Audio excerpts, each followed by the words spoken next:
The Innocence of Father Brown by K.Chesterton. The Honor of Israel Gow. A stormy evening of olive and silver was closing in, as Father Brown, wrapped in a grey Scotch plaid, came to the end of a grey Scotch valley and beheld the strange castle of Glengyle. It stopped one end of the glen or hollow like a blind alley, and it looked like the end of the world.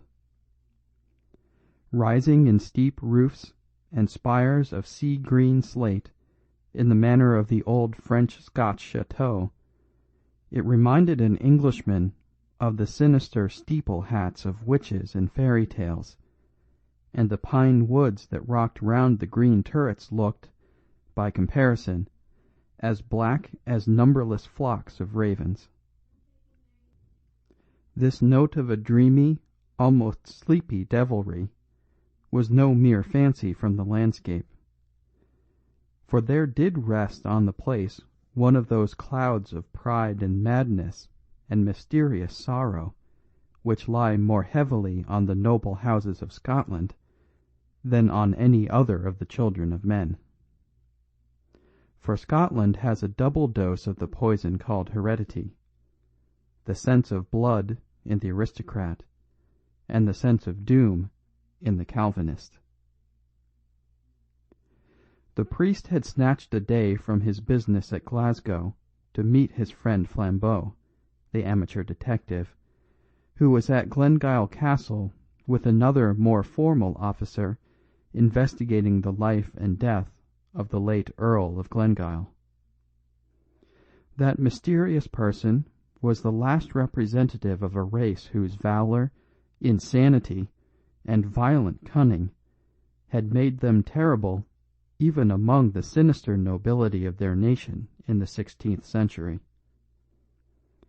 None were deeper in that labyrinthine ambition, in chamber within chamber of that palace of lies that was built up around Mary Queen of Scots. The rhyme in the countryside attested the motive and the result of their machinations candidly.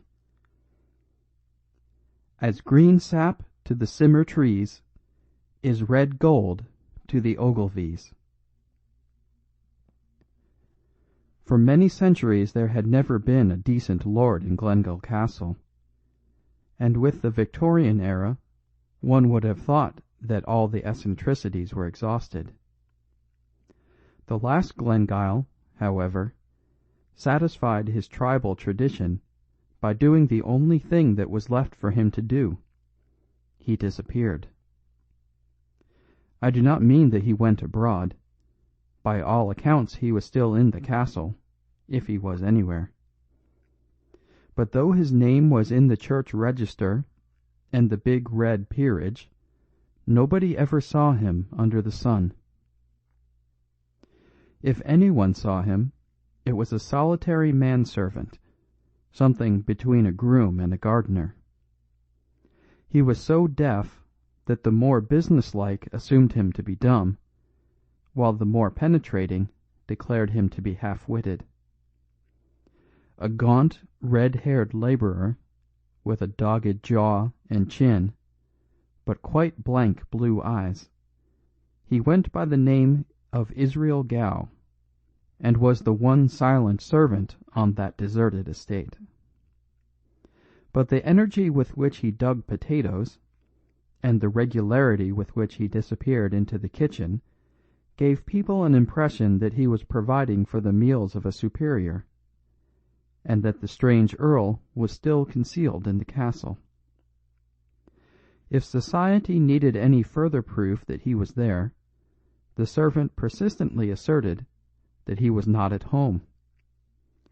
One morning the provost and the minister, for the Glengyles were Presbyterian, were summoned to the castle. There they found that the gardener, groom and cook had added to his many professions that of an undertaker, and had nailed up his noble master in a coffin. with how much or how little further inquiry this odd fact was passed, did not as yet very plainly appear, for the thing had never been legally investigated till Flambeau had gone north 2 or 3 days before. By then the body of Lord Glengyle, if it was the body, had lain for some time in the little churchyard on the hill. As Father Brown passed through the dim garden and came under the shadow of the chateau, the clouds were thick and the whole air damp and thundery. Against the last stripe of the green-gold sunset he saw a black human silhouette, a man in a chimney-pot hat, with a big spade over his shoulder. The combination was queerly suggestive of a sexton, but when Brown remembered the deaf servant who dug potatoes, he thought it natural enough. He knew something of the Scotch peasant. He knew the respectability which might well feel it necessary to wear blacks for an official inquiry. He knew also the economy that would not lose an hour's digging for that. Even the man's start and suspicious stare as the priest went by were consonant enough with the vigilance and jealousy of such a type. The great door was opened by Flambeau himself, who had with him a lean man with iron-grey hair and papers in his hand, Inspector Craven from Scotland Yard. The entrance hall was mostly stripped and empty, but the pale, sneering faces of 1 or 2 of the wicked Ogilvies looked down out of black periwigs and blackening canvas. Following them into an inner room, Father Brown found that the allies had been seated at a long oak table, of which their end was covered with scribbled papers, flanked with whiskey and cigars. Through the whole of its remaining length it was occupied by detached objects arranged at intervals, objects about as inexplicable as any objects could be. One looked like a small heap of glittering broken glass. Another looked like a high heap of brown dust. A third appeared to be a plain stick of wood. "You seem to have a sort of geological museum here," he said, as he sat down, jerking his head briefly in the direction of the brown dust and the crystalline fragments. "Not a geological museum," replied Flambeau. "Say a psychological museum." "Oh, for the Lord's sake," cried the police detective, laughing, "don't let's begin with such long words."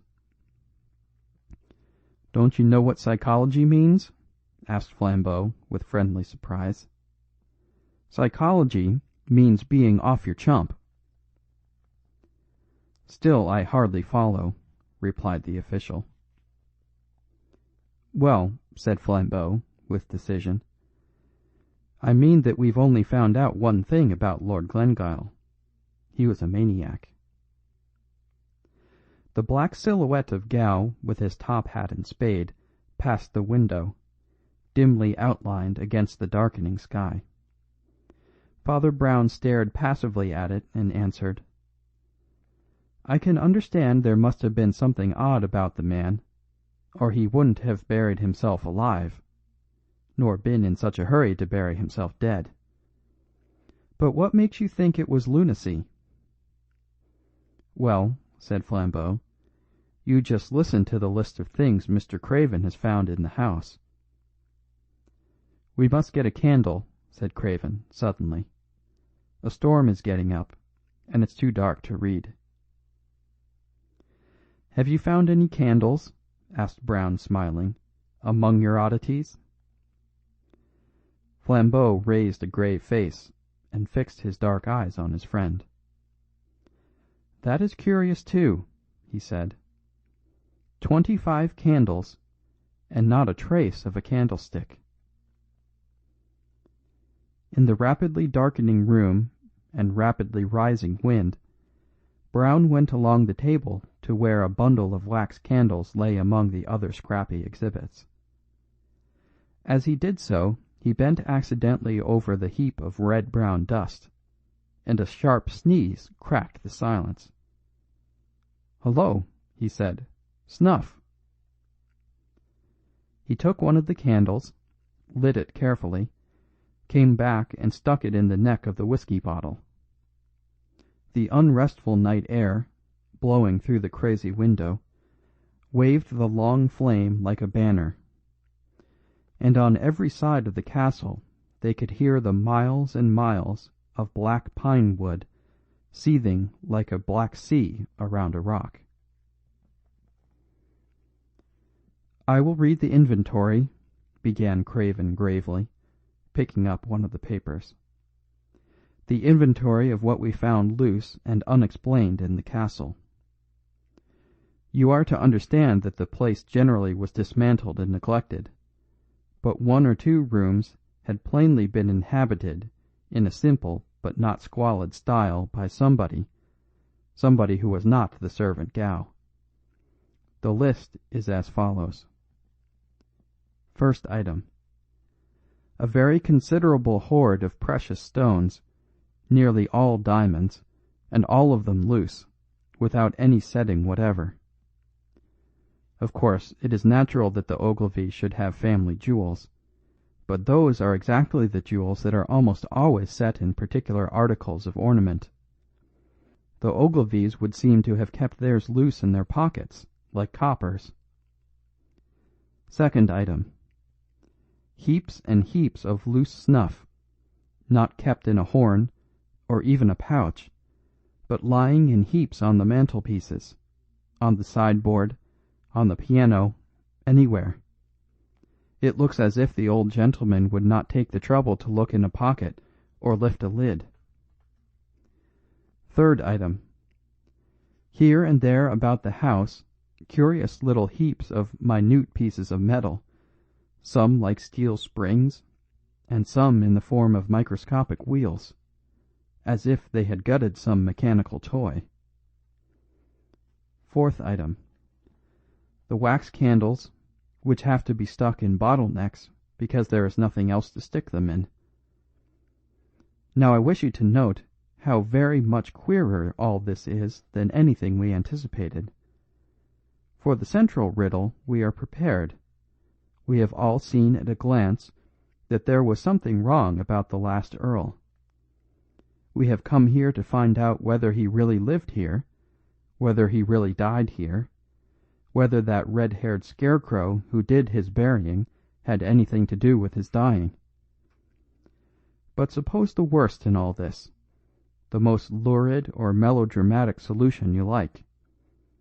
Suppose the servant really killed the master, or suppose the master isn't really dead, or suppose the master is dressed up as the servant, or suppose the servant is buried for the master. Invent what Wilkie Collins tragedy you like, and you still have not explained a candle without a candlestick, or why an elderly gentleman of good family should habitually spill snuff on the piano. The core of the tale we could imagine. It is the fringes that are mysterious. By no stretch of fancy can the human mind connect together snuff and diamonds and wax and loose clockwork. "I think I see the connection," said the priest. "This Glengyle was mad against the French Revolution. He was an enthusiast for the Ancien Régime, and was trying to reenact literally the family life of the last Bourbons. He had snuff because it was the 18th century luxury, wax candles because they were the 18th century lighting. The mechanical bits of iron represent the locksmith hobby of Louis XVI. The diamonds are for the diamond necklace of Marie Antoinette." Both the other men were staring at him with round eyes. "What a perfectly extraordinary notion!" cried Flambeau. "Do you really think that is the truth?" "I am perfectly sure it isn't," answered Father Brown. "Only you said that nobody could connect snuff and diamonds and clockwork and candles. I give you that connection offhand. The real truth, I am very sure, lies deeper." He paused a moment and listened to the wailing of the wind in the turrets. Then he said, "The late Earl of Glengyle was a thief. He lived a second and darker life as a desperate housebreaker. He did not have any candlesticks, because he only used these candles cut short in the little lantern he carried. The snuff he employed as the fiercest French criminals have used pepper, to fling it suddenly in dense masses in the face of a captor or pursuer.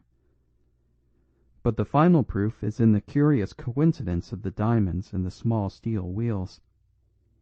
Surely that makes everything plain to you. Diamonds and small steel wheels are the only two instruments with which you can cut out a pane of glass." The bough of a broken pine tree lashed heavily in the blast against the window-pane behind them, as if in parody of a burglar, but they did not turn round. Their eyes were fastened on Father Brown. "Diamonds and small wheels," repeated Craven, ruminating. "Is that all that makes you think it the true explanation?" "I don't think it the true explanation," replied the priest placidly. "But you said that nobody could connect the four things. The true tale, of course, is something much more humdrum. Glengyle had found, or thought he had found, precious stones on his estate. Somebody had bamboozled him with those loose brilliants, saying they were found in the castle caverns. The little wheels are some diamond-cutting affair. He had to do the thing very roughly, and in a small way, with the help of a few shepherds or rude fellows on these hills. Snuff is the one great luxury of such Scotch shepherds. It's the one thing with which you can bribe them. They didn't have candlesticks, because they didn't want them. They held the candles in their hands when they explored the caves." "Is that all?" asked Flambeau after a long pause. "Have we got to the dull truth at last?" "Oh, no," said Father Brown. As the wind died in the most distant pine woods with a long hoot as of mockery, Father Brown, with an utterly impassive face, went on. "I only suggested that because you said one could not plausibly connect snuff with clockwork or candles with bright stones. 10 false philosophies will fit the universe. 10 false theories will fit Glengyle Castle. But we want the real explanation of the castle and the universe. But are there no other exhibits?" Craven laughed, and Flambeau rose smiling to his feet and strolled down the long table. "Items 5, 6, 7, etc.," he said, "and certainly more varied than instructive. A curious collection, not of lead pencils, but of the lead out of lead pencils. A senseless stick of bamboo, with the top rather splintered. It might be the instrument of the crime. Only there isn't any crime. The only other things are a few old missals and little Catholic pictures, which the Ogilvies kept, I suppose, from the Middle Ages, their family pride being stronger than their Puritanism. We only put them in the museum because they seem curiously cut about and defaced." The heady tempest without drove a dreadful rack of clouds across Glengyle and threw the long room into darkness as Father Brown picked up the little illuminated pages to examine them.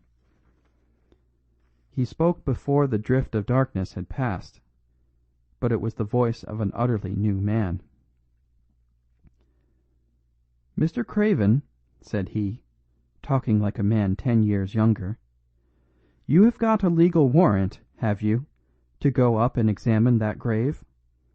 The sooner we do it the better, and get to the bottom of this horrible affair. If I were you, I should start now." "Now?" repeated the astonished detective. "And why now?" "Because this is serious," answered Brown. "This is not spilt snuff or loose pebbles, that might be there for 100 reasons. There is only one reason I know of for this being done, and the reason goes down to the roots of the world. These religious pictures are not just dirtied or torn or scrawled over, which might be done in idleness or bigotry, by children or by Protestants. These have been treated very carefully, and very queerly. In every place where the great ornamented name of God comes in the old illuminations, it has been elaborately taken out. The only other thing that has been removed is the halo round the head of the child Jesus. Therefore, I say, let us get our warrant and our spade and our hatchet, and go up and break open that coffin." "What do you mean?" demanded the London officer. "I mean," answered the little priest, and his voice seemed to rise slightly in the roar of the gale, "I mean that the great devil of the universe may be sitting on the top tower of this castle at this moment, as big as 100 elephants, and roaring like the apocalypse. There is black magic somewhere at the bottom of this." "Black magic," repeated Flambeau in a low voice, for he was too enlightened a man not to know of such things. "But what can these other things mean?" "Oh, something damnable, I suppose," replied Brown impatiently. "How should I know? How can I guess all their mazes down below? Perhaps you can make a torture out of snuff and bamboo. Perhaps lunatics lust after wax and steel filings. Perhaps there is a maddening drug made of lead pencils. Our shortest cut to the mystery is up the hill to the grave." His comrades hardly knew that they had obeyed and followed him till a blast of the night wind nearly flung them on their faces in the garden. Nevertheless, they had obeyed him like automata, for Craven found a hatchet in his hand and the warrant in his pocket. Flambeau was carrying the heavy spade of the strange gardener. Father Brown was carrying the little gilt book, from which had been torn the name of God. The path up the hill to the churchyard was crooked but short. Only under that stress of wind it seemed laborious and long. Far as the eye could see, farther and farther as they mounted the slope, were seas beyond seas of pines, now all aslope one way under the wind. And that universal gesture seemed as vain as it was vast, as vain as if that wind were whistling about some unpeopled and purposeless planet. Through all that infinite growth of grey-blue forest sang, shrill and high, that ancient sorrow that is in the heart of all heathen things. One could fancy that the voices from the underworld of unfathomable foliage were cries of the lost and wandering pagan gods, gods who had gone roaming in that irrational forest, and who will never find their way back to heaven. "You see," said Father Brown, in low but easy tone, "Scotch people before Scotland existed were a curious lot. In fact, they're a curious lot still. But in the prehistoric times I fancy they really worshipped demons. That," he added genially, "is why they jumped at the Puritan theology." "My friend," said Flambeau, turning in a kind of fury, "what does all that snuff mean?" "My friend," replied Brown with equal seriousness, "there is one mark of all genuine religions: materialism.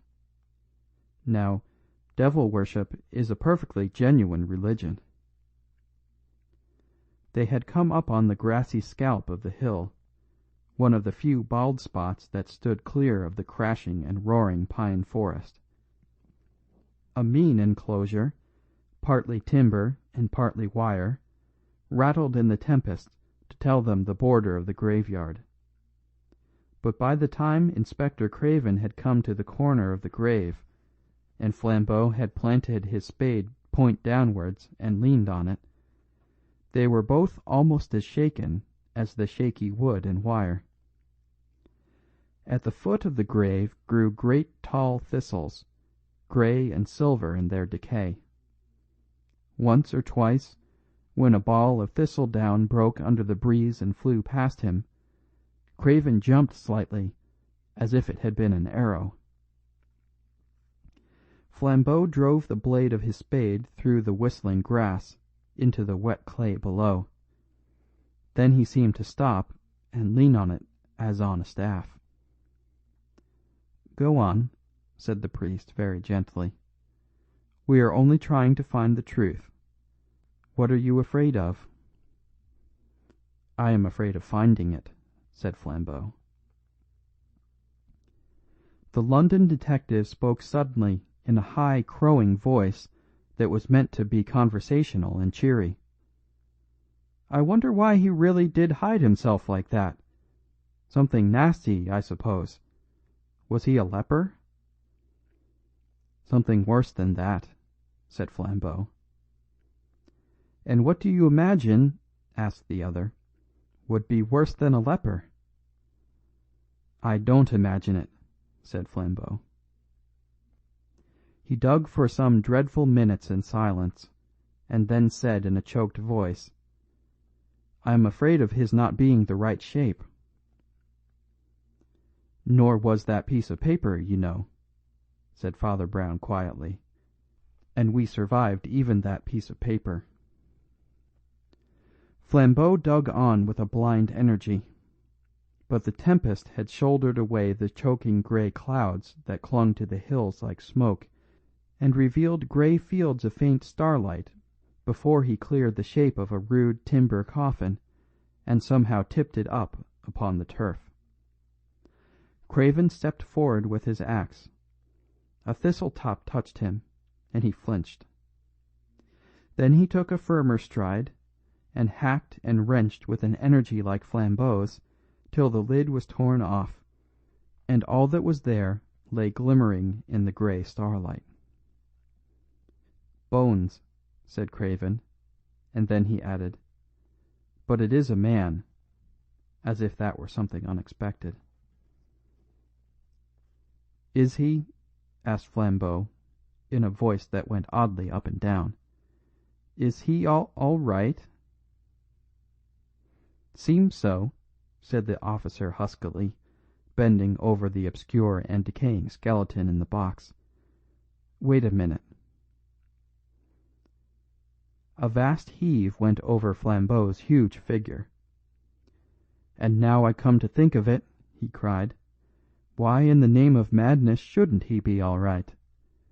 What is it that gets hold of a man on these cursed cold mountains? I think it's the black, brainless repetition, all these forests, and over all an ancient horror of unconsciousness. It's like the dream of an atheist. Pine trees and more pine trees, and millions more pine trees. God!" cried the man by the coffin, "but he hasn't got a head." While the others stood rigid, the priest, for the first time, showed a leap of startled concern. "No head?" he repeated. "No head?" as if he had almost expected some other deficiency. Half-witted visions of a headless baby born to Glengyle, of a headless youth hiding himself in the castle, of a headless man pacing those ancient halls or that gorgeous garden, passed in panorama through their minds. But even in that stiffened instant the tale took no root in them, and seemed to have no reason in it. They stood listening to the loud woods and the shrieking sky quite foolishly, like exhausted animals. thought seemed to be something enormous that had suddenly slipped out of their grasp. "There are 3 headless men," said Father Brown, "standing round this open grave." The pale detective from London opened his mouth to speak, and left it open like a yokel, while a long scream of wind tore the sky. Then he looked at the axe in his hands as if it did not belong to him, and dropped it. "Father," said Flambeau, in that infantile and heavy voice he used very seldom, "what are we to do?" His friend's reply came with the pent promptitude of a gun going off. "Sleep!" cried Father Brown. "Sleep. We have come to the end of the ways. Do you know what sleep is? Do you know that every man who sleeps believes in God? It is a sacrament, for it is an act of faith, and it is a food. And we need a sacrament, if only a natural one. Something has fallen on us that falls very seldom on men, perhaps the worst thing that can fall on them." Craven's parted lips came together to say, "What do you mean?"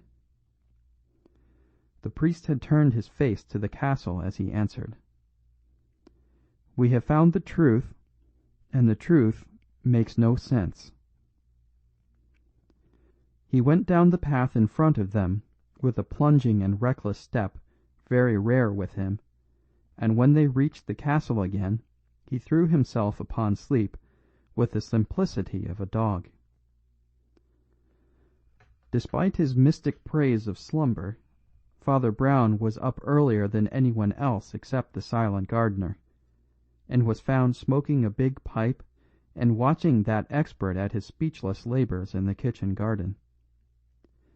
Towards daybreak the rocking storm had ended in roaring rains, and the day came with a curious freshness. The gardener seemed even to have been conversing, but at sight of the detectives he planted his spade sullenly in a bed and, saying something about his breakfast, shifted along the lines of cabbages and shut himself in the kitchen. "He's a valuable man, that," said Father Brown. "He does the potatoes amazingly. Still," he added, with a dispassionate charity, "he has his faults. Which of us hasn't? He doesn't dig this bank quite regularly. There, for instance," and he stamped suddenly on one spot. "I'm really very doubtful about that potato." "And why?" asked Craven, amused with the little man's hobby. "I'm doubtful about it," said the other, "because old Gow was doubtful about it himself. He put his spade in methodically in every place but just this. There must be a mighty fine potato just here." Flambeau pulled up the spade and impetuously drove it into the place. He turned up, under a load of soil, something that did not look like a potato, but rather like a monstrous, over-domed mushroom. But it struck the spade with a cold click. It rolled over like a ball, and grinned up at them. "The Earl of Glengyle," said Brown sadly, and looked down heavily at the skull. Then, after a momentary meditation, he plucked the spade from Flambeau, and, saying, "We must hide it again," clamped the skull down in the earth. Then he leaned his little body and huge head on the great handle of the spade, that stood up stiffly in the earth, and his eyes were empty, and his forehead full of wrinkles. "If one could only conceive," he muttered, "the meaning of this last monstrosity." And leaning on the large spade handle, he buried his brows in his hands, as men do in church.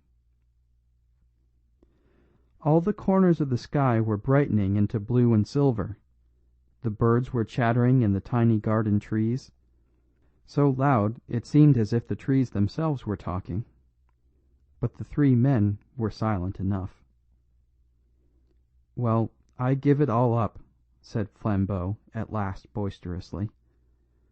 "My brain and this world don't fit each other, and there's an end of it. Snuff, spoilt prayer books, and the insides of musical boxes.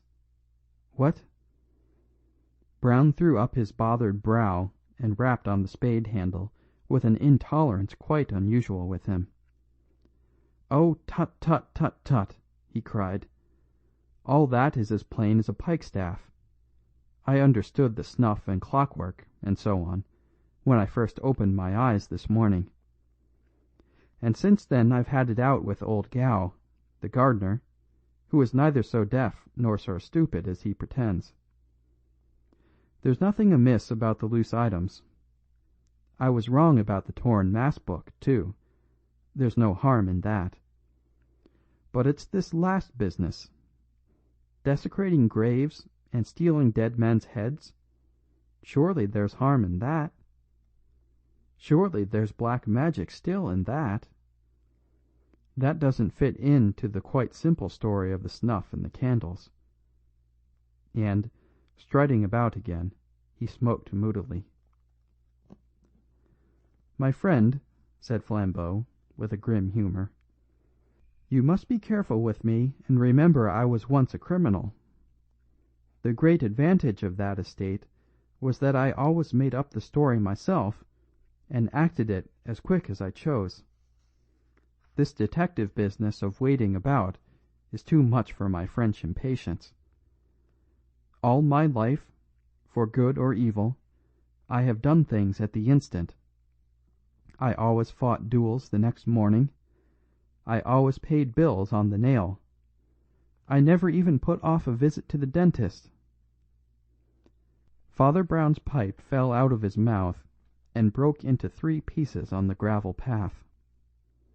He stood rolling his eyes, the exact picture of an idiot. "Lord, what a turnip I am!" he kept saying. "Lord, what a turnip!" Then, in a somewhat groggy kind of way, he began to laugh. "The dentist!" he repeated. 6 hours in the spiritual abyss, and all because I never thought of the dentist. Such a simple, such a beautiful and peaceful thought. Friends, we have passed a night in hell, but now the sun is risen, the birds are singing, and the radiant form of the dentist consoles the world." "I will get some sense out of this," cried Flambeau, striding forward, "if I use the tortures of the Inquisition." Father Brown repressed what appeared to be a momentary disposition to dance on the now sunlit lawn, and cried quite piteously, like a child, "Oh, let me be silly a little. You don't know how unhappy I have been. And now I know that there has been no deep sin in this business at all. Only a little lunacy, perhaps, and who minds that?" He spun round once more, then faced them with gravity. "This is not a story of crime," he said.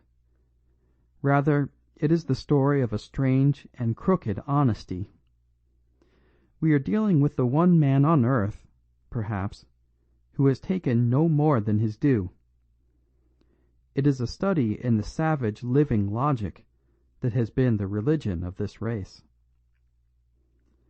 That old local rhyme about the house of Glengyle, "As green sap to the simmer trees is red gold to the Ogilvies," was literal as well as metaphorical. It did not merely mean that the Glengyles sought for wealth. It was also true that they literally gathered gold. They had a huge collection of ornaments and utensils in that metal. They were, in fact, misers whose mania took that turn. In the light of that fact, run through all the things we found in the castle. diamonds without their gold rings, candles without their gold candlesticks, snuff without the gold snuff boxes, pencil leads without the gold pencil cases, a walking stick without its gold top, clockwork without the gold clocks, or rather watches. And, mad as it sounds, because the halos and the name of God in the old missals were of real gold, these also were taken away. The garden seemed to brighten, the grass to grow gayer in the strengthening sun, as the crazy truth was told. Flambeau lit a cigarette as his friend went on. "Were taken away," continued Father Brown, "were taken away, but not stolen. Thieves would never have left this mystery. Thieves would have taken the gold snuff boxes, snuff and all, the gold pencil cases, lead and all. We have to deal with a man with a peculiar conscience, but certainly a conscience. I found that mad moralist this morning in the kitchen garden yonder, and I heard the whole story.